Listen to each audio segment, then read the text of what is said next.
Bom, eu queria falar um pouquinho aqui sobre a decisão de ontem do Supremo Tribunal Federal, né? Eu acompanhei o voto de todos os ministros, como faço sempre que gosto, viu, Mariana? Tem muito ouvinte que fala, nossa, como é que você consegue escutar aquelas coisas? Eu confesso que é chato. Mas o voto do é Fux longe, foi bonito, hein? Vai longe, né? Eles são prolixos, não precisava de tanto tempo, certamente. Aliás, os ministros do Supremo deveriam se reunir todo dia, né? Não só quartas e quintas-feiras, é outra crítica que a gente faz, mas isso é assunto para a gente tratar numa outra oportunidade. Ontem, o resultado era esperado, a gente já falava sobre isso aqui, né? Claro que os ministros do Supremo Tribunal Federal não iriam referendar uma decisão para soltar um mega traficante desse, bandido perigoso, né? Que foi capturado aí pela polícia, estava preso lá em Presidente Venceslau e ganhou habeas corpus no fim de semana do ministro Marco Aurélio Mello, né? O julgamento ainda vai prosseguir, mas já temos a maioria formada, 6 ministros votaram até agora, os 6 ministros votaram contra o habeas corpus que foi concedido pelo ministro Luiz Fux. Em relação a esse caso concreto, né? A gente também teve no voto dos ministros, né? Uma absolvição tácita de promotores, procuradores, juízes que poderiam ser responsabilizados. O que os ministros disseram em sua maioria é que não é razoável aplicar esse artigo 316 do Código de Processo Penal para réus que já têm condenação em segunda instância. O ministro Fachin vai mais longe ainda, diz que depois da primeira instância já não seria mais necessário. Mas pelo que a gente vê ali, o julgamento não acabou, a Mariana ressaltou no começo do jornal, vamos ter ainda outros votos para serem proferidos. A situação pode mudar, é claro, mas a gente vê uma tendência para a fixação da jurisprudência de hoje, que está sendo adotada pela Justiça por decisões reiteradas dos tribunais, nesse sentido de que depois da segunda instância não é preciso mais renovar a prisão preventiva desses bandidos perigosos, porque já está formada a culpa depois da segunda instância, né? Então eles, com a prisão preventiva, continuam respondendo o restante da ação nos tribunais superiores presos. Isso é o que ficou definido. Fala, Cláudio. Pelo que eu entendi, esse entendimento alcança réus condenados, como o ex-presidente Lula, né? Porque, afinal de contas, como é que ele está beneficiado novamente? Pelo fato, ele está condenado em segunda instância, mas continua solto. Embora tenha condenação anterior de segunda instância. Só precisa, no caso do Lula, só precisa ver quando foi aprovado, eu não lembro exatamente o dia em que foi aprovado essa mudança no Código de Processo Penal, né? Porque a lei não retroage para prejudicar o réu, a lei só retroage para beneficiar o réu. Então, nesse caso, seria um prejuízo, né, para a defesa, um benefício até para a sociedade, a gente pode discutir isso, mas, de qualquer forma, acredito que seja por isso, né, que o caso não vai abraçar a situação envolvendo o ex-presidente Luiz Inácio Lula da Silva. E tem uma outra questão também que eu reparei ontem no julgamento do Supremo e queria trazer para a nossa discussão aqui, que é muito saudável e importante, que é a questão da suspensão de liminares. Me parece que aí que está o fogo nesse julgamento do Supremo Tribunal Federal. Porque em relação ao André do Rep, a fatura está liquidada aí, parece que esse assunto vai ficar para trás. Agora, pode um presidente do Supremo Tribunal Federal, Mariana Godoy, Cláudio Humberto, Thaís Freitas e ouvintes, modificar uma decisão liminar de um de seus pares? Eu acho que essa foi justamente a questão que acabou pegando e dando um beliscão ali no ego do Marco Aurélio Mello. Não é que ele não gostou da decisão de levar de volta para a cadeia o André do Rep. Ele não gostou de ter sido chamado a atenção publicamente, tão rapidamente, como uma reação até, por um que todos eles se chamam de iguais. Então, o presidente é só um coordenador de iguais. Isso já aconteceu antes, né? Pois é. Não é a primeira Agora, vez, isso eu achei já que é até frequente. Eu achei que no discurso dos pares ali, todos eles disseram, olha, isso não vai acontecer com tanta frequência, foi só dessa vez, é porque dessa vez você extrapolou um pouco, então, mas não vai acontecer sempre. É que dessa vez não dava para deixar passar. Quem mandou fazer do jeito que fez, com quem fez e sei lá, sabe-se lá por que motivo fez. Marco Aurélio merecia bronca. Agora, eu acho perigoso isso, viu, Mariana? Eu acho que o Supremo vai ter que botar, esse caso vai ser o leader case para discutir essa história, né?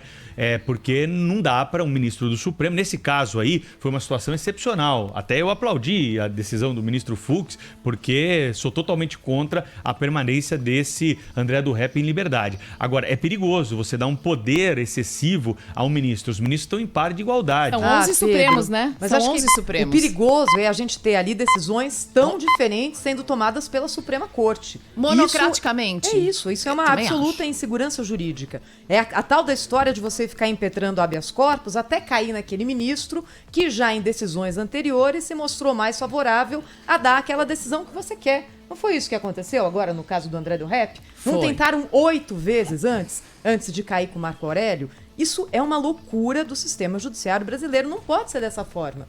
Você não pode ficar tentando até cair a bolinha na caçapa que você quer, Cláudio. Isso aí é litigância de má-fé, né? Esses advogados Mas o tinham que sistema ser processados. permite, Cláudio. Sei, mas o que eles fizeram, isso é litigância de má-fé, não tenha dúvida nenhuma. Eu acho que é uma malandragem inaceitável. As regras existem para serem cumpridas, não para serem burladas. O que eles fizeram foi burlar uma rotina que tem.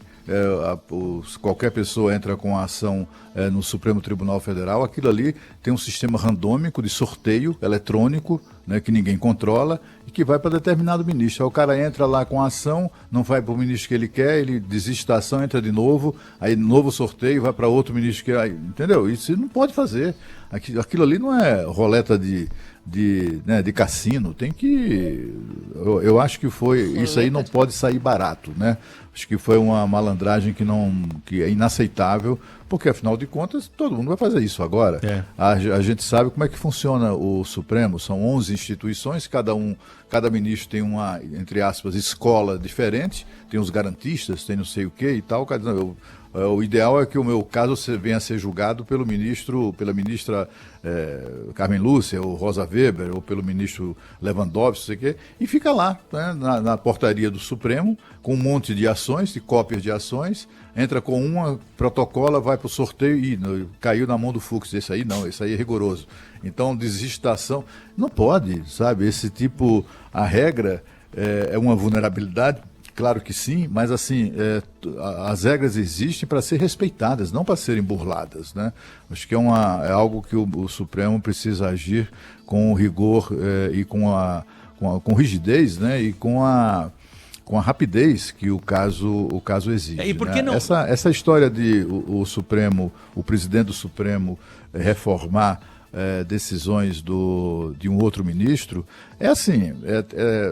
é tão preocupante, quer dizer, se é que podemos denominar dessa maneira, quanto o poder que o ministro original teve de tomar uma decisão tão importante, né? O que a gente tem visto, né? A gente tem visto o ministro tomando decisão, como foi o caso do Alexandre de Moraes, que é uma espécie de xerife do Supremo Tribunal Federal. O ministro Alexandre de Moraes cassou prerrogativas do chefe do Poder Executivo. Né? Quer dizer, quem é que tem esse poder? Como é que se pode um único ministro ter esse poder? Né? Eu acho que foi positiva, por isso, a decisão recente do Supremo Tribunal Federal de mandar para o plenário decisões no campo, no campo penal. Eu acho que é legal porque firma um entendimento da Corte e não apenas ali de acordo com a convicção pessoal de cada ministro sobre aqueles temas, né? Eu acho que isso deveria valer para todo mundo. Alguns temas, como por exemplo, temas que têm a ver com invasão de prerrogativas de outros poderes, são decisões que tinham que ser tomadas pelo plenário e não isoladamente por ministros, enfim, em decisões isoladas, né?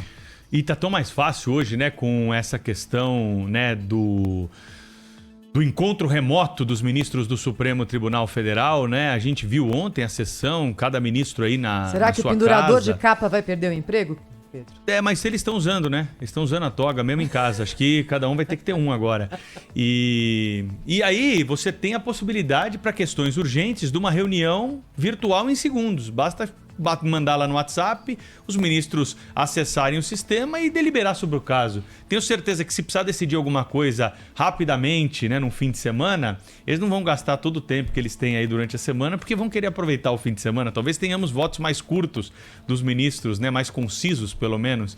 E aí, então, fica uma alternativa. Também acho que a decisão tem que ser do plenário. Acredito que é uma situação excepcional. Foi importante a decisão do ministro Luiz Fux, né, para colocar em ordem aí a situação. Agora, é perigoso você ficar nessa guerra de ministros, porque você gera justamente a insegurança jurídica que o Supremo Tribunal Federal tem de evitar. Agora, A gente viu ontem. Fala, Cláudio.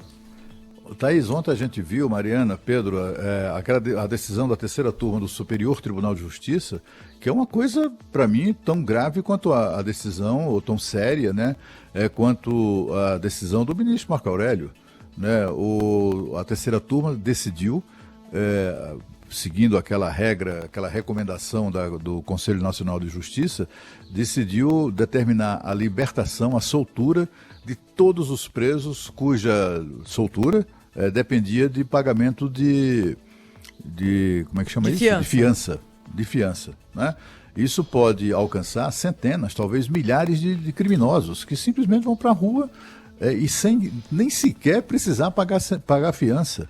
Quer dizer, é uma decisão, aliás, na sustentação do relator do caso, que até é uma pessoa que eu conheço, um juiz sério, muito sério, o ministro Sebastião, ele, que aqui em Brasília, nos meios jurídicos, ele é conhecido pelo apelido de Seba, é boa gente e bom ministro, bom magistrado, mas assim, a justificativa dele no voto, ele diz o seguinte, que em razão da crise provocada pela pandemia de coronavírus, a situação financeira torna irrazoável a exigência de fiança para a soltura das pessoas.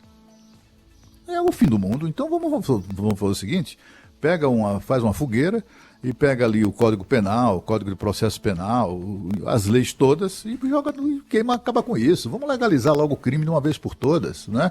Pode cometer crime à vontade que ninguém vai ser punido.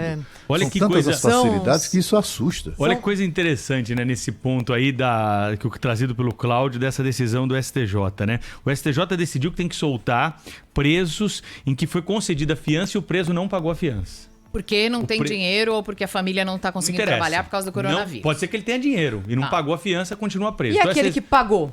Aquele quem tá pagou solto. já sai. Quem pagou sai. Quem pagou tá solto. Vai pedir o dinheiro de volta. Agora, aquele que não pagou tem que ser solto. Você acha que alguém vai pagar a fiança a partir de agora, sabendo que não vai mais ser solto, né? Pedro, mas é o seguinte, quais são os tipos de crime que a justiça permite que se pague fiança para sair da cadeia? Então, Só não pode ser o crime hediondo e aqueles crimes graves, tráfico, Nem terrorismo, racismo. Então, exatamente. racismo São tá crimes incluído. inafiançáveis. Tem alguns crimes que são inafiançáveis. Os outros crimes que são considerados de menor potencial ofensivo e cuja pena não ultrapasse 2 anos, podem ser... o juiz pode determinar que o preso pague uma fiança e depois responda em liberdade. Então, são crimes de menor potencial ofensivo. Se o Estado está com um problema de manter essas pessoas dentro do sistema prisional e ser responsabilizado depois, caso algo venha a acontecer, uma infecção por Covid ou uma eventual morte, eu acho que ele está resolvendo um problema. Por isso o HC foi coletivo, ele né? Está se livrando do problema, Está se livrando de um problema. Não, ele está nos assim, repassando um problema que é dele. O Estado, quando tem um preso, aquele preso está sob tutela do Estado. É dever do Estado protegê-lo de tudo, inclusive de doenças infecciosas, né? Tem que fazer assim. Aqui em Brasília foi assim, tem sido assim, né? Instalaram lá uma coisa provisória para um hospital desses de campanha, não sei o quê. Está doentinho? Vai ser atendido ali na Papuda, né? Tem problemas, o que é que eles fizeram? Tinha lá um pavilhão inteiro que estava desocupado, tinha acabado de ser construído, ainda estava desocupado, virou um local para presos do grupo de risco. Estão todos lá, protegidos de todas as maneiras, né? Foram adotadas as medidas de proteção, distanciamento, álcool gel, não sei o quê, tudo isso está sendo praticado. É isso que o Estado tem que fazer, não é soltar, como aconteceu em São Paulo, Cláudio? 5.700 e tantos presos. Até quando a Covid vai ser justificativa para se liberar preso de cadeia? Porque a atividade no mundo aqui fora já está voltando ao normal. E olha, ainda bem que os números têm mostrado de fato esse decréscimo na curva de Covid. A gente faz tempo que não fala sobre isso, mas ontem pela primeira vez a gente passou na média móvel da semana um número menor do que 500 mortes por dia por Covid. Nós já tivemos 1.300, 1.400. Isso está caindo e está caindo gradativamente de forma constante. Ou seja, a situação que a gente tinha lá atrás, quando essa decisão do CNJ foi emitida, não é mais a situação real da pandemia hoje. A situação é outra, o mundo já voltou a circular, as pessoas estão trabalhando, estão andando de ônibus, de metrô, todo mundo com máscara, tentando tocar a vida da melhor forma possível aqui fora. Até quando isso? Até a vacina, é isso? Então, até vir uma vacina, vai soltando. Tem que ter, escuta, em algum momento vai ter que ter um parâmetro para isso. Senão é uma situação que vai sendo colocada indefinidamente.